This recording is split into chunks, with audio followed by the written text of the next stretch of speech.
बात है साल 1959 की। मुंबई की एक चाल में 7 गुजराती महिलाएं छत पर बैठी गप्पे मार रही थीं। अचानक एक के मन में ख्याल आया कि क्यों ना खाली वक्त में गप्पे मारने से अच्छा कुछ काम ही कर लिया जाए। इससे समय भी अच्छा निकल जाएगा और घर खर्च चलाने में पुरुषों की थोड़ी मदद भी हो जाएगी। सबने कहा, ख्याल तो बुरा नहीं है, लेकिन हम काम क्या करेंगी? ना तो हम पढ़ी लिखी हैं और ना ही घर से बाहर जाकर कोई नौकरी कर सकती हैं। सब सोचने में लग गईं। तभी एक ने कहा, क्यों ना हम वही करें जिसमें हम माहिर हैं। सब गुजरातन थी, इसलिए सबको पापड़ बनाना बहुत अच्छे से आता था। तय हो गया कि वो घर की छत पर पापड़ बनाकर बेचने का काम करेंगी। अब आइडिया तो आ गया था, लेकिन आगे इसे एग्जीक्यूट कैसे करना था, इसके बारे में उन्हें कुछ नहीं पता था और ना ही उनके पास इतने पैसे थे कि वो काम शुरू कर सके। तब जैसे तैसे करके उन्होंने किसी से 80 रुपये उधार लिए और उड़द की दाल, हींग, मसाले वगैरह खरीद कर घर की छत पर पापड़ बनाने का काम शुरू कर दिया। पहले दिन उन लोगों ने पापड़ के सिर्फ 4 पैकेट बनाए और बाजार में बेचने चली गईं। एक स्टोर वाला उनके पापड़ रखने को तैयार हो गया। पहले दिन उन्हें कमाई हुई 8 आने की, यानी 50 पैसे की। उस समय 8 आना भी बड़ी रकम हुआ करती थी। पहली कमाई ने 7 सहेलियों में उत्साह भर दिया और वो पापड़ बनाने के काम में जुटी रहीं। अब उनका फोकस सिर्फ इस बात पर था कि एक तो पापड़ की गुणवत्ता से समझौता ना हो और दूसरा कि सब एक परिवार की तरह काम करें। इसी के बलबूते पर आगे बढ़ते बढ़ते एक समय ऐसा भी आया जब 80 रुपये से शुरू हुआ ये बिजनेस 1600 करोड़ का एम्पायर बन गया। जी, ये कहानी है भारत के हर घर में खाने का स्वाद बढ़ाने वाली, लिज्जत पापड़ बेचकर दुनिया भर में इज्जत कमाने वाली पद्मश्री जसवंतीबेन जमुनादास पोपट और उनकी 6 सहेलियों की, जिनके बनाए पापड़ों का स्वाद देश ने ही नहीं पूरी दुनिया ने चखा है।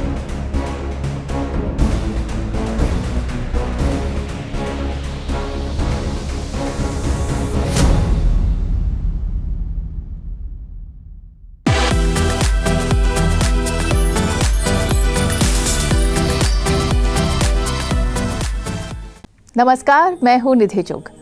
छगनलाल कर्मशी पारेख नाम के एक समाज सेवक थे जिन्होंने जसवंतीबेन पोपट और उनकी सहेलियों को वो 80 रुपये उधार दिए थे, और पुरुषोत्तम दामोदर दत्तानी नाम के एक व्यापारी थे जिन्होंने उन्हें वो पापड़ बेचने में मदद की थी।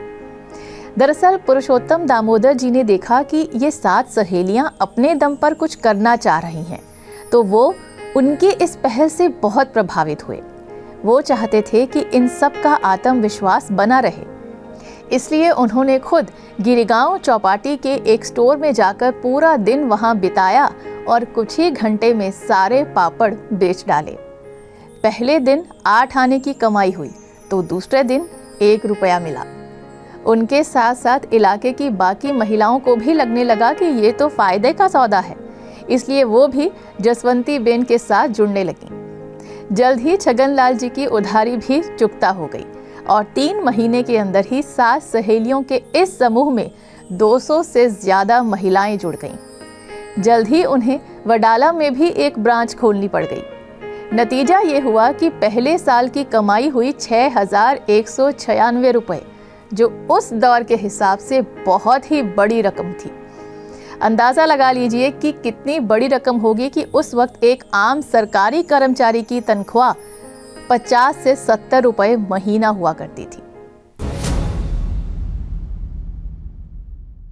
पहले साल के 8 महीने तो व्यापार अच्छा हुआ, पर बारिश के 4 महीने काम ठप रहा, क्योंकि धूप नहीं निकलने के कारण पापड़ सूखते नहीं थे। अगले साल बारिश आई तो महिलाओं ने पापड़ सुखाने का नया तरीका ही इजाद कर लिया। वो पापड़ों को खटिया पर सुखाती और उसके पास में स्टोव जला देती, जिसकी गर्मी से पापड़ सिलने से बच जाते। इसी वजह से दूसरी बार उन्होंने पूरे साल काम किया और खूब मुनाफा कमाया। उनके पापड़ों का स्वाद इतना अच्छा था कि 2 साल के अंदर मुंबई के अलावा आसपास के गांव और कस्बों में भी इन पापड़ों की महक पहुंच गई। महिलाओं के काम की तारीफ तो हुई ही, साथ ही अखबारों ने उनके बारे में भी बहुत से प्रेरणादायक आर्टिकल लिखने शुरू कर दिए। देखते ही देखते समूह में सदस्यों की संख्या 1000 तक पहुंच गई। मेंबर्स इतने बढ़ गए कि एक छत कम पड़ने लगी। तब समूह की महिलाओं से कहा गया कि वो अपने घर से ही काम करें, यानी वर्क फ्रॉम होम का कॉन्सेप्ट जसवंती बेन ने सालों पहले ही अपना लिया था, जिसे आज कई बड़ी बड़ी कंपनीज फॉलो करती हैं। अब बारी थी पापड़ों को नाम देने की।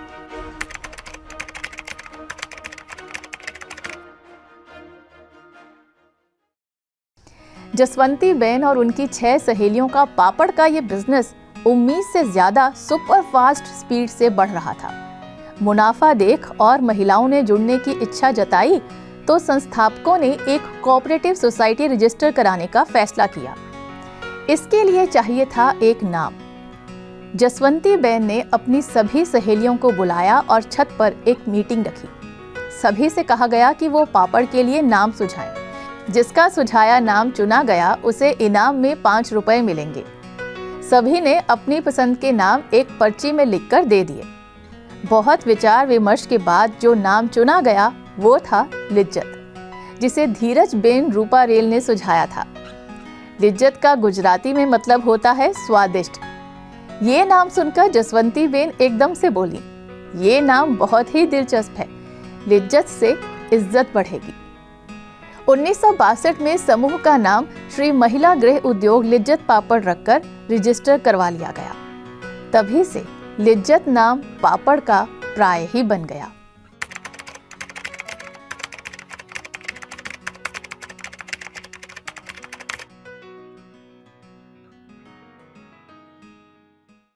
अपनी पहली बोर्ड मीटिंग के दौरान ही जसवंती बेन और उनकी सहेलियों ने बाकी मेंबर्स को ये क्लियर कर दिया था कि उनके बिजनेस का मेन मोटिव पैसा कमाना नहीं होगा, बल्कि देश के सबसे छोटे घरों की महिलाओं को सशक्त बनाना होगा और उन्हें अपने पालन पोषण के लिए आजीविका प्रदान करना होगा।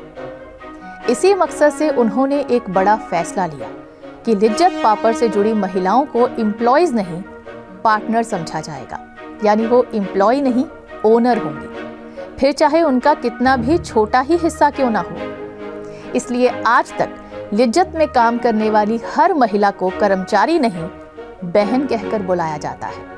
इससे उन्हें सम्मान के साथ साथ संगठन के विकास में योगदान देने की प्रेरणा भी मिलती है। कमाल की बात तो यह है कि इतने सालों में एक बार भी लिज्जत पापड़ अपने इन मूल्यों से हटा नहीं है।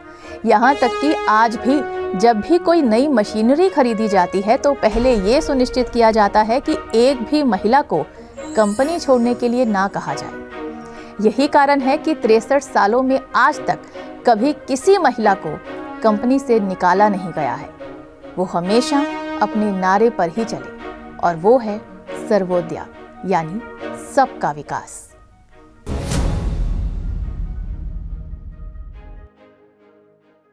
जसवंती बेन के बिजनेस की कामयाबी छिपी है इसकी सादगी में। वो देश के अलग अलग हिस्सों में नई ब्रांचेस खोलते हैं, जहां ब्रांचेस से संगठन से जुड़ी महिलाओं को रॉ मटेरियल उपलब्ध करवाया जाता है। हजारों लिज्जत सिस्टर्स इन ब्रांचेस से पापड़ के लिए गुंधा आटा लेकर अपने घरों में पापड़ बनाती हैं और वापस पापड़ ब्रांचेस में जमा करवा देती हैं, जहां से ये आगे देश और विदेश में डिस्ट्रीब्यूट होते हैं। जसवंती बेन समेत 21 मेंबर्स की टीम वाली सेंट्रल कमेटी के पास डिसीजन मेकिंग पावर्स हैं। आज लिज्जत पापड़ के साथ 45,000 से ज्यादा महिलाएं जुड़ी हैं। देश भर में इनकी 62 डिविजन्स और सेंटर्स हैं और अब तक लिज्जत के नाम से 5.5 अरब पापड़ बेचे जा चुके हैं।